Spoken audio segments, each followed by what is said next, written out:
بسم اللہ الرحمن الرحیم۔ اویس ربانی صاحب، آپ کا بہت شکریہ کہ آج آپ نے اس بہت ہی کریٹیکل موضوع پر جو ہے اظہار خیال کے لیے ہم جیسے لوگوں کو جو ہے وہ دعوت دی ہے۔ میں یہ سمجھتا ہوں کہ توہین جو ہے وہ کسی سطح پر بھی، ایک عام فرد کی بھی توہین جو ہے وہ قابل قبول نہیں ہے، اور توہین کا جہاں پہ لفظ آتا ہے یہ ایک ایسا لفظ ہے جس سے ہر انسان کو اور ہر مسلمان کو جو ہے وہ گھن آتی ہے۔ یہ تعفن زدہ لفظ ہے۔ میں یہ سمجھتا ہوں کہ توہین کسی کی بھی نہیں ہونی چاہیے، چاہے جائے کہ ہم جو ہے وہ نیک کاملین اور ابرار لوگوں کی توہین کے حوالے سے جو ہے وہ سوچیں۔ بہت خوب۔ میرے نزدیک اور میرے خیال کے مطابق جو ہے وہ کوئی بھی مکتبہ فکر یا اس کی تعلیمات یا اس کے اکابرین یا اس کے علماء اور فقہا جو ہے وہ کسی طور پر بھی یہ درست نہیں سمجھتے کہ کسی بھی شخصیت کی جو ہے وہ توہین ہو، چاہے ان کا تعلق اہل سنت کے مکتب سے ہو، چاہے ان کا تعلق اہل تشیع کے بہت مکتب خوب۔ سے ہو، یا مقلد ہو یا غیر مقلد ہو، کسی کی توہین جو ہے وہ کوئی بھی شخص نہیں چاہتا ہے۔ جہاں تک اس جو بل ہے اس کا تعلق ہے، اس بل کے حوالے سے میں یہ گزارش کرنا چاہوں گا کہ دیکھیں قانون اور ضابطے جو ہے وہ کس لیے بنائے جاتے ہیں؟ پرامن رہنے کے لیے بنائے جاتے ہیں، اور رول آف لا کو جو ہے وہ ریاست میں برقرار رکھنے کے لیے بنائے جاتے ہیں۔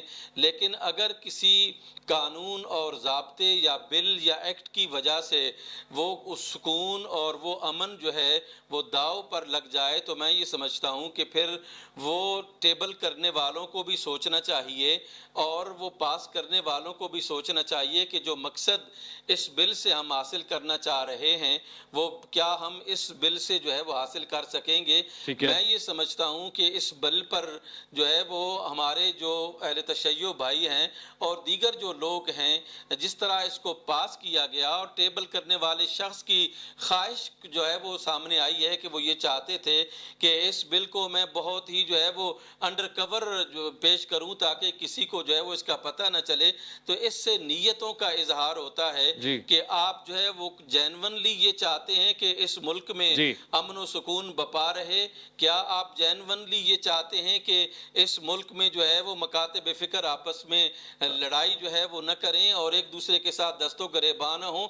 اس کو میں یہ سمجھتا ہوں کہ یہ اچھا بل ہے اور اس کی جو ہے مخالفت ہم کسی سطح پر بھی نہیں کرتے، لیکن جس چور طریقے سے اس کو ٹھیک پیش ہے۔ کیا گیا وہ بالکل نامناسب ہے، ٹھیک ہے، آپ کہہ رہے ہیں کہ اور مجھے طریقہ کار رات پہ کے اعتراض اندھیرے ہے، میں جس طرح اس کو خاموشی سے کیوں پیش کیا گیا، اور پھر پیش کرنے والے صاحب نے بھی یعنی کہ ظاہر چترالی صاحب نے بھی یہ کیوں کہا کہ اس کو میں خاموشی سے پیش کرنا چاہتا تھا؟ اس کی وجوہات آپ کہہ رہے ہیں ایک تشویشناک بات ہو گئی، مگر بل کے متن کے اوپر آپ کہہ رہے ہیں کہ کوئی اعتراض نہیں ظاہر ہے، لیکن سکون اور امن کی بات آپ نے کی ہے۔ میں ڈاکٹر قبلہ ایاز سے ہی پوچھنا چاہتا ہوں کہ سکون اور امن تو ظاہر ایک دوسرے کے مقدسات کے احترام میں ہی ہے، کیا ہم اس سے پیچھے ہٹ رہے تھے تو اس لیے یہ بل آیا؟ اس سے پہلے یہ سب چیزیں ہوتی رہتی تھی، یا اس کے بعد کے نتائج آپ کس طرح کے دیکھ رہے ہیں ڈاکٹر قبلہ ایاز؟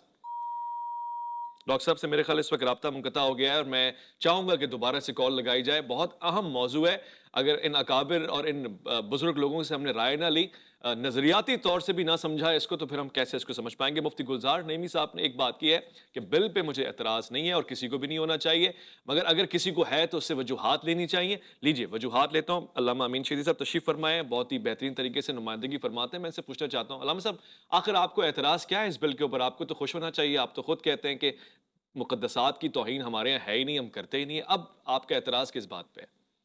بسم اللہ الرحمن الرحیم وبہ نستعین۔ ربانی صاحب، سب سے پہلے تو میں آپ کا شکر گزار ہوں کہ آپ نے انتہائی حساس، اہم اور پاکستان کی اس انوائرمنٹ کے حوالے سے انتہائی تاریخ ساز موقع اور موضوع کے حوالے سے آج کا یہ پروگرام رکھا ہے۔ ابھی میں گلزار نعیمی صاحب کو سن رہا تھا، انہوں نے بھی بڑی مقبول اور انتہائی شائستہ انداز میں گفتگو کی ہے اور بہت خوبصورت گفتگو کیا ہے، اور میں ان سے کلی طور پر متفق ہوں۔ دیکھیں، جب قوانین بنتے ہیں نا، تو جیسے مفتی صاحب نے بھی کہا، قوانین اصلاح معاشرہ اور معاشرے کو کسی جرم سے روکنے کے لیے بنتے ہیں، لیکن اگر قانون بنانے والے کی نیت وہ نہ ہو تو پھر اس قانون کو مشکوک قرار دیا جاتا ہے، اور جب قانون مشکوک ہو جائے تو پھر آپ کو 10 بار سوچنا پڑتا ہے کہ اس قانون کے پاس ہونے سے یا بل کے پاس ہونے سے جو اثرات معاشرے کے اندر رونما ہوں گے اس کو کیا 25 کروڑ کا یہ معاشرہ برداشت کر سکے گا، متحمل ہو سکے گا یا نہیں ہو سکے گا۔ یہ وہ بنیادی بات ہے۔ جہاں تک اکابر کی توہین کا تعلق ہے، اکابر نہیں، ایک عام انسان کی توہین بھی قرآن کریم اس کی مخالفت کرتا ہے، اور ہمارے مذہبی اور مکتبی تعلیمات میں کوئی بھی مکتب نظریاتی طور پر اس بات کی اجازت نہیں دیتا۔ ہاں، انفرادی طور پر کچھ افراد اپنے پیٹ کی خاطر، اپنے تعصبات کی خاطر یا اپنی جہالت کی وجہ سے کوئی ایسی بات کریں تو اس کو اس مکتب کے کھاتے میں نہیں ڈالا جا سکتا۔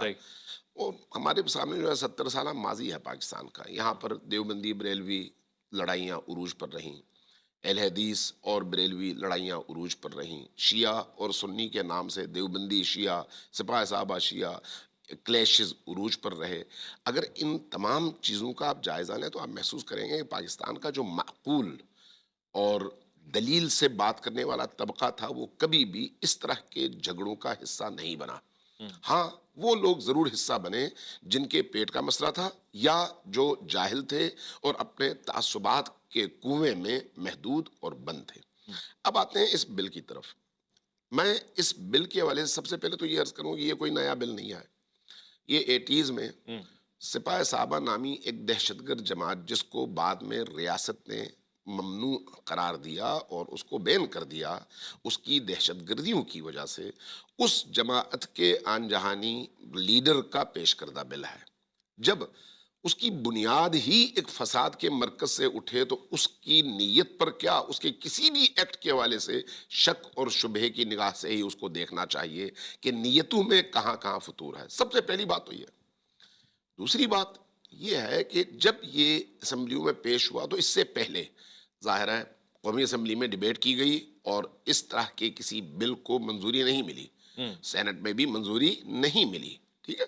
جب وہاں پر اس سے پہلے منظوری نہیں ملی تو اس کا مطلب یہ ہے کہ پاکستان کے منتخب عوامی نمائندوں نے اس طرح کے کسی بل کو پاکستانی عوام کی مصلحت میں نہیں سمجھا، لہٰذا جبکہ وہاں پر علماء بھی تھے ان اسمبلیز میں اور غیر علماء بھی تھے اور قبول نہیں کیا گیا۔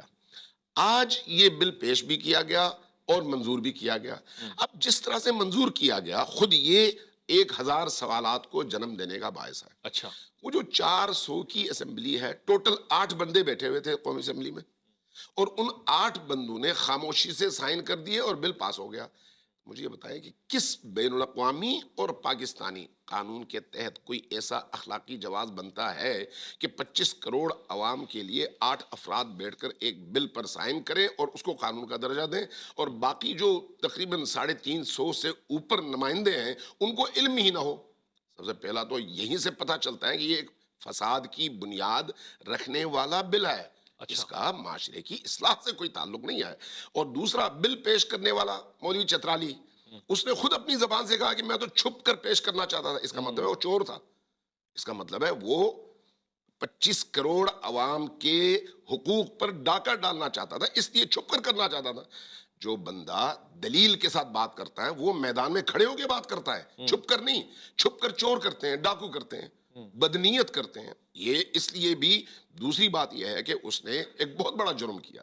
اور تیسری بات، جب قومی اسمبلی میں بھی یہ بل پیش ہوا تو 8 بندے، اور اب جب سینٹ میں پیش ہوا تو سینٹ میں ایک دن میں 129 بل پیش کیے گئے اور ان 129 بلز کے درمیان اس بل کو چھپایا گیا اور اس کا متن کسی ممبر پارلیمنٹ اور سینٹ کو دیا نہیں گیا، کسی کو پڑھنے کی اجازت نہیں دی گئی۔ ہاں، پی ڈی ایم کی طرف سے اور نون لیگ کی طرف سے، پی ڈی ایم کے پیپلز پارٹی کے علاوہ باقی جماعتوں کو ایک انسٹرکشن دی گئی کہ آپ نے ہر صورت میں ان تمام بلز کو اپروول دینی ہے اور اوکے کرنا ہے۔ ٹھیک ہے، لیکن یہ قانونی طریقہ ہے۔ دیکھیں یہ بڑا اہم، میں اس چیپٹر کو کم از کم پہلے ختم کروں۔ بغیر پڑھے، بغیر مطالعہ کیے، بغیر دیکھے آپ نے آنکھ بند کرنا ہے اور سائن کرنا ہے۔ خود اس نقطے سے پتہ چلتا ہے کہ اندر اصل میں کھچڑی کیا پک رہی ہے. لہٰذا جب آپ ان حرکتوں کو دیکھتے ہیں، اب بل پر بعد میں بات کریں گے، لیکن اس کو پاس کرانے کا جو پروسیس ہے اور اس کا جو ماضی ہے، اس کا جو انیشیٹر ہے، اور اس وقت جس انداز میں اس بل کو پاس کیا گیا، اور حتیٰ سینٹ کے ان 25 اراکین کو، ٹوٹل 25 اراکین، یعنی سینٹ کے ممبران کی تعداد کتنی ہے اس کے مقابلے میں ٹوٹل 25 اراکین تھے، اور ان اراکین کو بھی اس کا متن دیے بغیر صرف زبانی ان سے ہاں لیا گیا، اوکے لیا گیا، اور اس کو قانون بنانے کی کوشش کی گئی. تو اس کا مطلب یہ ہے کہ اے ٹو زی یہ سارے کا سارا فراڈ ہے.